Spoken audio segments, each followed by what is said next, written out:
Dear students, मेरे इस YouTube channel पर आप सबको मल्टी मेडिकल सब्जेक्ट्स के बारे में बहुत ज़्यादा नॉलेज मिलेगी, इंक्लूड साइकेट्री और साइकोलॉजिकल डिसऑर्डर्स। और इसके अलावा SPSS एंड रिसर्च के बेसिक्स के बारे में भी बहुत सारी वीडियोस आपको आगे मिलेंगे इंशाल्लाह, जिसमें इन नोट का इस्तेमाल कैसे करना है, इस केसेस पर डेटा इंटरप्रेट कैसे करना है। इसके अलावा स्टेटिस्टिकल एनालिसिस या स्टेटिस्टिकल जो टेस्ट होते हैं, कौन से टेस्ट कहाँ पे अप्लाई करने हैं, किस तरह अप्लाई करने हैं, इन सब के बारे में आपको बहुत सारी वीडियोस अपलोड किए जाएंगे आगे की तरफ। आज की वीडियो में मैं बहुत ज़्यादा एक इम्पोर्टेंट टॉपिक को डिस्कस करने वाला हूँ, तो वीडियो को आखिर तक लाजमी देखना है। और वीडियो पसंद आए तो आगे शेयर भी करना है और चैनल को सब्सक्राइब भी करना है, ताकि स्पेशली जो मेडिकल स्टूडेंट्स हैं उनके लिए बहुत ज़्यादा इम्पोर्टेंट चीज़ है। अक्सर इस टॉपिक के बारे में जो है ये बताया जाता है, पूछा जाता है। तो आज का हमारा टॉपिक जो है वो एड्रेनर्जिक रिसेप्टर्स के बारे में है। एड्रेनर्जिक रिसेप्टर्स एक बहुत वास्ट और बहुत बड़ा टॉपिक है, जिसको जिसमें हम इसके दो पहलुओं को आज डिस्कस करेंगे। मैं ज़रा स्क्रीन शेयर कर लूँ, आपको स्लाइड नज़र आ जाएगा, तो उसके मुताबिक हम डिस्कस करते जाएंगे। इस छोटे से 3-4 स्लाइड का लेक्चर है, ये वीडियो है। इसमें एड्रेनर्जिक रिसेप्टर्स के बारे में, एड्रेनर्जिक रिसेप्टर के टाइप्स के बारे में, और इसके साथ कुछ टर्मिनोलॉजीज है, जैसे इसके टाइप्स के अलावा क्रोनोट्रोपिक एजेंट्स और इसके इफेक्ट ये क्या होता है, और कौन कौन से एजेंट्स क्रोनोट्रोपिक इफेक्ट रखते हैं, आयोनोट्रोपिक एजेंट्स क्या होते हैं, इसका effect, affinity, agonist, antagonist, inverse antagonist और पार्शियल एगोनिस्ट। इस वीडियो के बारे में हम इसको ब्रीफली डिस्कस करेंगे और इसके मुतालिक आपको पता फिर लग जाएगा। तो सबसे पहले एड्रेनर्जिक रिसेप्टर्स होते क्या है। एड्रेनर्जिक रिसेप्टर में एड्रेनर्जिक का जो लफ्ज है या एड्री का जो लफ्ज है, ये एड्रेनालिन से निकला हुआ है। ये असल में एड्रेनालिन और नार एड्रेनालिन के रिसेप्टर्स हैं। एड्रेनालिन और नार एड्रेनालिन हमारे बॉडी के अंदर एक बहुत बड़े सतह पे न्यूरोट्रांसमीटर्स हैं, जो जिसका इफेक्ट सारी बॉडी पे होता है, जिसको फ्लाइट एंड फ्राइट रिएक्शन वाले न्यूरोट्रांसमीटर्स भी बोलते हैं। ये दो जगह पे पैदा होते हैं। एक जो सिंपैथेटिक नर्वस सिस्टम के जो नर्व एंडिंग है, वहां से ये पैदा होते हैं, और ये पैदा होने के बाद ये बॉडी में तब्दीलियां लाने के अहल होते हैं। इसके अलावा ये एड्रिनल मेडुला से पैदा होते हैं, वहां पे बनते हैं और वहां से रिलीज होते हैं एड्रिनल मेडुला से। और वो एड्रेनालिन और नॉरएड्रेनालिन जब रिलीज हो जाते हैं तो इसका इफेक्ट सारी बॉडी पे होता है। ये कार्बोहाइड्रेट्स, प्रोटीन्स और लिपिड्स को ब्लड के अंदर लेके आते हैं, और एनर्जी के लिए ग्लाइकोजिनोलाइसिस या ग्लाइकोलाइसिस, इन मेटाबॉलिक प्रोसेस को ये एक्टिवेट करते हैं। ठीक है। तो एड्रेनर्जिक रिसेप्टर्स में, एक तो एड्रेनर्जिक के बारे में मैंने बता दिया कि एड्रेनर्जिक का लफ्ज कहाँ से पड़ा है और इसका मतलब क्या है। ये असल में कैटेकोलामाइंस भी इसको बोलते हैं, एड्रेनालिन और नार एड्रेनालिन को कैटेकोलामाइंस भी बोलते हैं कंबाइनली। जबकि रिसेप्टर को मैं थोड़ा सा डिस्कस कर लूँ कि रिसेप्टर क्या होते हैं। रिसेप्टर असल में केमिकल स्ट्रक्चर्स होते हैं जो प्रोटीन से बने हुए होते हैं। They are composed of protein that receive and transduce signals that may be integrated into biological system. Receptors ये प्रोटीन से बने हुए स्ट्रक्चर्स होते हैं जो सेल सरफेस पे भी हो सकते हैं और अंदर भी हो सकते हैं, लेकिन एड्रेनर्जिक रिसेप्टर्स के लिए जो रिसेप्टर होते हैं ये सेल के सरफेस पे होते हैं। जबकि स्टीरॉयडल न्यूरोट्रांसमीटर या स्टीरॉयडल दवाइयों के लिए जो रिसेप्टर्स होते हैं वो सेल के अंदर होते हैं, आमतौर पे न्यूक्लियस के ऊपर होते हैं। ठीक है। तो रिसेप्टर जो है ये कई अकसाम इसके होते हैं। कुछ एंजाइम्स के थ्रू काम करते हैं, कुछ आयन चैनल्स के थ्रू काम करते हैं, ये कुछ सेल सरफेस के ऊपर लगे हुए होते हैं, तो उसकी वजह से ये फिर तब्दीलियां लेके आते हैं। इसके टाइप्स क्या है थोड़ा सा मैं मेडिकल इसको एड्रेनर्जिक रिसेप्टर्स को डिफाइन कर लूँ। अगले स्लाइड में मैंने डिफिनेशन दी हुई है। Adrenergic receptors are cell surface glycoprotein that recognize and selectively bind the catecholamines। Catecholamines के बारे में मैंने अभी बताया कि ये एड्रेनालिन और नार एड्रेनालिन के को कंबाइनली कैटेकोलामाइंस बोलते हैं। इसमें अमाइंस का लफ्ज है, जो इसका मतलब ये है कि अमाइनो एसिड से बने हुए होते हैं। ठीक है, तो इसमें नॉर एपिनेफ्रिन और एपिनेफ्रिन या एड्रेनालिन और नॉर एड्रेनालिन जिसको कहते हैं, ये सिंपैथेटिक नर्व एंडिंग से रिलीज होते हैं और एड्रिनल मेडुला से, ये अभी मैंने डिस्कस किया भी है। ठीक है, तो असल में एड्रिनर्जिक रिसेप्टर्स होते हैं तीन किस्म के, अल्फा बीटा और गामा। गामा को हमने डिस्कस नहीं करना, ये चार मैंने दिए हुए हैं, आप लोग को स्लाइड्स में नजर आ रहे हैं। इसमें हम बीटा वन और बीटा टू को आज डिस्कस करेंगे। अल्फा वन और अल्फा टू रिसेप्टर्स को फिर आगे जाके कहीं पे डिस्कस करेंगे अगले किसी वीडियो में। तो बीटा वन के जो रिसेप्टर्स होते हैं ये मेनली हार्ट को कवर करते हैं, हार्ट के अलावा ये किडनी में भी होते हैं, और इसके अलावा एडिपोज टिश्यूज के लेवल पे भी ये होते हैं। और बीटा टू रिसेप्टर्स ये मेनली, इसको हम लंग्स के साथ कनेक्ट करके पढ़ते हैं, वहाँ पे इसका बहुत ज़्यादा इंपॉर्टेंट है। इसके अलावा ये बाकी कुछ वेसल्स में भी होते हैं। इसके अलावा ये मेटाबॉलिक ऑर्गन्स में भी होते हैं, जैसे लिवर, क्योंकि वहाँ पे ग्लूकागॉन के इफेक्ट के लिए और ग्लाइकोजिनोलाइसिस को एक्टिवेट करने के लिए भी ये रिस्पॉन्सिबल होता है। जैसे हम कहते हैं ये एड्रेनर्जिक जो न्यूरोट्रांसमीटर होते हैं ये फ्लाइट एंड फ्राइट रिएक्शंस के लिए होते हैं। तो फ्लाइट और फ्राइट रिएक्शंस के लिए ये इसलिए रिस्पॉन्सिबल होते हैं कि ये ग्लाइकोजिनोलाइसिस ग्लाइकोलिसिस को तेज करते हैं, और वहां से ये फिर एनर्जी को ज्यादा पैदा करने के लिए रिस्पॉन्सिबल होते हैं। तो इसलिए ये लिवर के अंदर भी इसके रिसेप्टर्स मौजूद होते हैं, पेंक्रियास के अंदर भी इसके रिसेप्टर्स मौजूद होते हैं, और वेसल्स के अंदर भी इसके रिसेप्टर्स मौजूद होते हैं। बीटा टू को मेनली हम ब्रोंको डायलेशन के लिए, या जो रिस्पॉन्सिबल होते हैं, या जो लंग्स के अंदर होते हैं ब्रोंक्यूल्स के अंदर, इसके हवाले से हम ज्यादा इंपॉर्टेंट कंसिडर करते हैं। बीटा वन और बीटा टू रिसेप्टर पे एड्रेनालिन या नॉर एड्रेनालिन आएगा, अटैच होगा, और इस अटैचमेंट को जो एड्रेनालिन और नॉर एड्रेनालिन आते हैं और इसके साथ अटैच होते हैं, इसको हम एफिनिटी बोलते हैं। हर एक न्यूरोट्रांसमीटर के लिए अपने अपने रिसेप्टर्स होते हैं। जैसे एड्रेनालिन और नॉर एड्रेनालिन बीटा या अल्फा रिसेप्टर के साथ, या मेनली एड्रेनर्जिक रिसेप्टर के साथ आके अटैच होगा, ये डोपामीन के रिसेप्टर के साथ अटैच नहीं होगा, वहां पे इसके लिए एफिनिटी नहीं है। इस तरह डोपामीन या एसिटाइलकोलिन को अगर हम कहे वो बीटा रिसेप्टर्स पे आके अटैच नहीं हो सकते, क्योंकि यहाँ पे उसके लिए एफिनिटी नहीं है। एफिनिटी अट्रैक्शन को बोलते हैं कि कोई भी रिसेप्टर किसी न्यूरोट्रांसमीटर के लिए अट्रैक्शन रखता है, ये उसके साथ आके अटैच होगा। ठीक है, इसको एफिनिटी हम बोलते हैं। तो जब कोई रिसेप्टर किसी न्यूरोट्रांसमीटर के लिए एफिनिटी रखेगा, इस एफिनिटी से उसका एगोनिस्टिक इफेक्ट सामने आएगा।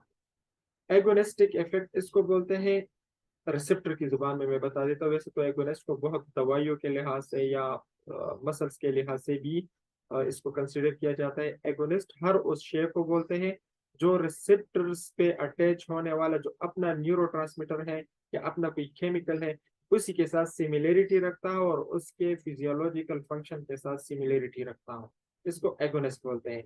जिसका इफेक्ट जब अटैच होगा तो उसी न्यूरोट्रांसमीटर की तरह होगा। जैसे एड्रेनालिन एक जो न्यूरोट्रांसमीटर है बीटा रिसेप्टर्स का, तो एड्रेनालिन ही की तरह कोई सब्सटेंस आ जाए, कोई केमिकल आ जाए और इस रिसेप्टर के साथ अटैच हो जाए, और इन रिसेप्टर के साथ अटैच होने के बाद एड्रेनालिन ही की तरह काम दिखाए, तो ये इसका एगोनिस्ट होगा। जैसे दवाइयों में अगर हम बात करें तो डू ब्यूटामिन एक दवाई आती है, डो ब्यूटामिन, जिसको बीटा वन एगोनिस्ट बोलते हैं। ये बीटा वन पे आके हार्ट रेट को बढ़ाता है, एड्रेनालिन भी हार्ट रेट को बढ़ाता है, ग्लाइकोलाइसिस करता है, लिपिड्स की ब्रेकडाउन करता है, और मायोकार्डियल कॉन्ट्रैक्टिलिटी को बढ़ाता है, तो बीबी को बढ़ाता है। नॉर्मल होम्योस्टेटिक फिजियोलॉजिकल कंडीशन में जब किसी की बीपी गिरती है या ये कोई एक्टिविटी करता है या इसको एनर्जी की जरूरत होती है, तो एड्रेनालिन और नॉर एड्रेनालिन रिलीज होते हैं और आके यहाँ पे बीटा वन और बीटा टू पे अटैच होता है। बीटा वन पे ये हार्ट रेट को बढ़ाता है, बीपी को बढ़ाता है, मायोकार्डियल कॉन्ट्रैक्टिलिटी को बढ़ाता है। और इस तरह रेनिन भी किडनी से रिलीज करता है, और रेनिन के रिलीज के बाद ये एल्डोस्टेरोन का एक बनने का एक और एंजियोटेंसिनोजन के बनने का एक प्रोसेस स्टार्ट हो जाता है। उस प्रोसेस को फिर हम किसी और वीडियो में भी डिस्कस कर लेंगे। यहाँ पे थोड़ा सा मैं कॉन्सेप्ट दे दूं कि रेनिन एक एंजाइम है जो किडनी से in response of low BP, hypovolaemia या इस किस्म की किसी भी कंडीशन में एज अ एंजाइम रिलीज हो जाता है, जो जाके फिर ब्लड में रिलीज होने के बाद ये लिवर में जाता है। लिवर में एक प्रोटीन एक चीज बनाता है जिसको एंजियोटेंसिनोजिन बोलते हैं। ये उस एंजियोटेंसिनोजिन को एंजियोटेंसिनोजिन 1 में कन्वर्ट कर देता है इरिनिन की वजह से। फिर ये एंजियोटेंसिनोजिन 1 ब्लड में जाता है। जब ये लंग्स में पहुंच जाता है ब्लड के अंदर, तो लंग्स के अंदर इसके लिए एक एंजाइम होता है जिसको एंजियोटेंसिनोजिन कन्वर्टिंग एंजाइम बोलता है। ये एंजाइम इस एंजियोटेंसिनोजिन 1 को 2 में कन्वर्ट कर देता है। तो जब एंजियोटेंसिनोजिन 2 बन जाता है तो it is a powerful vasoconstrictor. ये खुद वेजोकंस्ट्रक्शन काज कर लेता है, जो फिर बीपी बढ़ाने का बायस बन जाता है। और दूसरा ये एल्डोस्टेरोन को रिलीज करवा लेता है। तो ये भी एड्रेनालिन ही की वजह से ये प्रोसेस मुमकिन है। इसके अलावा बीटा टू की तरफ आ जाते हैं। बीटा टू पे जब एड्रेनालिन अटैच होगा तो वहां पे ब्रांको डायलेशन होगी, सांस की दुश्वारी खत्म होगी, सांस लेने के लिए ब्रोंक्यूल्स ओपन हो जाएंगे। इसके अलावा ये वेसल्स में वेजो डायलेशन करते हैं। ये इसके एड्रेनालिन या नॉर एड्रेनालिन के इफेक्ट की वजह से। अब बीटा टू भी एगोनिस्ट होते हैं, जिस तरह बीटा वन में मैंने बात की। बीटा टू के एगोनिस्ट वो होते हैं जो ब्रोंकोडायलेशन करते हैं। अस्थमेटिक मरीज आमतौर पे बीटा टू एगोनिस्ट दवाइयों को यूज करते हैं। जैसे आप लोगों ने अमाइनोफाइलिन का नाम सुना है, थियोफाइलिन का नाम सुना है, टर्ब्यूटालिन का नाम सुना है, अल्ब्यूटेरोल का नाम सुना है। ये सारे ब्रोंकोडायलेटर हैं और ये बीटा टू के एगोनिस्ट कहलाते हैं। तो एगोनिस्ट के बारे में मैंने बता दिया कि एगोनिस्ट वो सब्सटेंसेस होते हैं या वो दवाइयाँ या वो केमिकल्स होते हैं जो एक न्यूरोट्रांसमीटर जिस पे ये अटैच होगा उसी की तरह ये काम करेगा। दूसरी स्टार्ट में एक टर्मिनोलॉजी आई थी जिसको मैंने कहा था कि इसको भी डिस्कस करेंगे, एंटागोनिस्ट जिसे बोलते हैं। एंटागोनिस्ट यहाँ पे एंटागोनिस्ट वो केमिकल या सब्सटेंसेस है जो एगोनिस्ट या उसके अपने न्यूरोट्रांसमीटर के काम को रोकेगा। जैसे बीटा वन पे एड्रेनालिन को रोकेगा काम करने से, इसको एंटागोनिस्ट बोलते हैं, इसको ब्लॉकर भी बोलते हैं। ठीक है। तो एंटागोनिस्ट में फिर बहुत सारी, एगोनिस्ट में भी कैटेगरीज थी, चूंकि यहाँ पे कैटेगरीज को डिस्कस करने का हम हमें नहीं है, वो आगे किसी वीडियो में फिर डिस्कस कर लेंगे। तो मैं सिंपली एंटागोनिस्ट और फिर एंटागोनिस्ट की कैटेगरी है उसके बारे में जरूर बताना चाहूंगा। इसको इनवर्स एंटागोनिस्ट बोलते हैं। एंटागोनिस्ट को सिंपल जो एंटागोनिस्ट होता है वो रिसेप्टर पे आके अटैच होगा।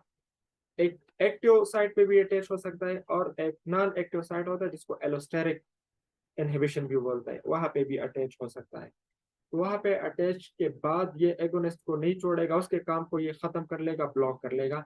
तो अगर एड्रेनालिन बीटा वन पे आके वेजो कंस्ट्रक्शन करता है तो ये उसको नहीं होने देगा, रोक लेगा। तो एंटागोनिस्ट हमेशा एगोनिस्ट के काम को ब्लॉक करेगा। अगर कोई एंटागोनिस्ट काम को सिर्फ ब्लॉक करे लेकिन इसके अलावा कोई और इफेक्ट ना दिखाए तो इसको बोलते हैं एंटागोनिस्ट। अगर ये एंटागोनिस्ट उस इफेक्ट को या उसके काम को रोके भी, ब्लॉक भी करे और उसको अपोजिट साइड में लेके जाए, जैसे यहाँ पे अगर वेजोडाइलेशन कर ले तो फिर उसको इनवर्स एंटागोनिस्ट बोलते हैं।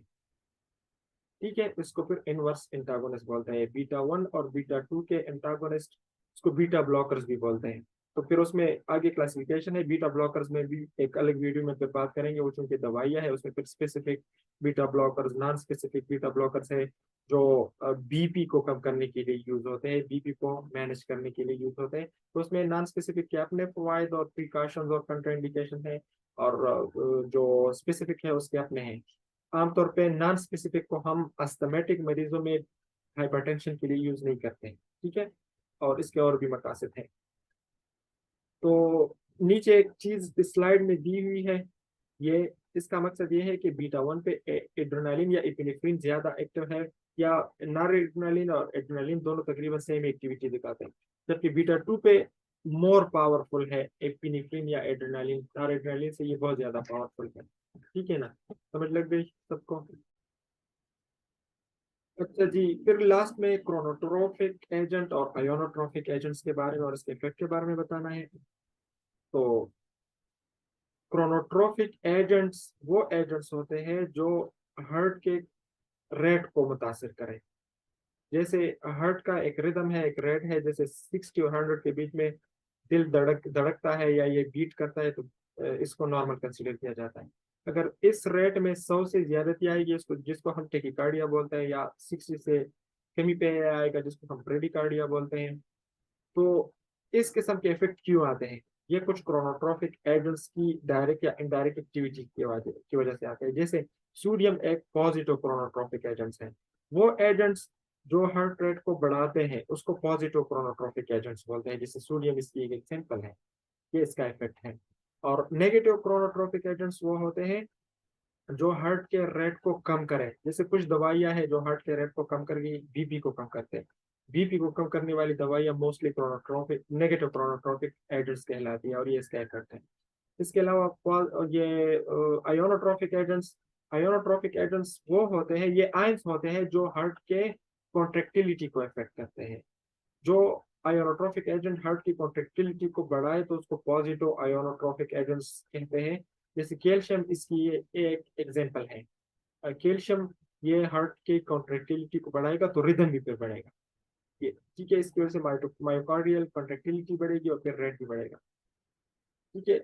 इसके अलावा एक लास्ट में एक और चीज इसमें दी हुई है जिसको पार्शियल एगोनिस्ट बोलते हैं। पार्शियल एगोनिस्ट वो एगोनिस्ट होते हैं जो किसी भी रिसेप्टर पे एगोनिस्ट को थोड़ा काम करने देता है, ज्यादा रिलीज होने और काम करने नहीं देता। जैसे आमतौर पे डोपामिन के D2 रिसेप्टर्स पे एक पार्शियल एगोनिस्ट एक दवाई है जिसको एरिपेप्राजोल बोलते हैं।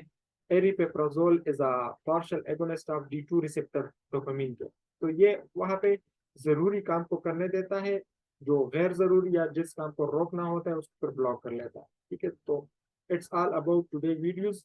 आपने कमेंट सेक्शन में बताना है कि वीडियो आपको सबको कैसे लगी। और इसके अलावा अगर कोई टॉपिक आप लोगों के जहन में है जिस पे वीडियो बनानी है, जिसको डिस्कस करना है, तो उसका भी आप लोग ने जरूर फीडबैक देना है, वीडियो का भी जरूर फीडबैक देना है। थैंक यू, और चैनल को जरूर सब्सक्राइब करना है, वीडियो को शेयर करना है। अगले वीडियो तक अल्लाह हाफिज।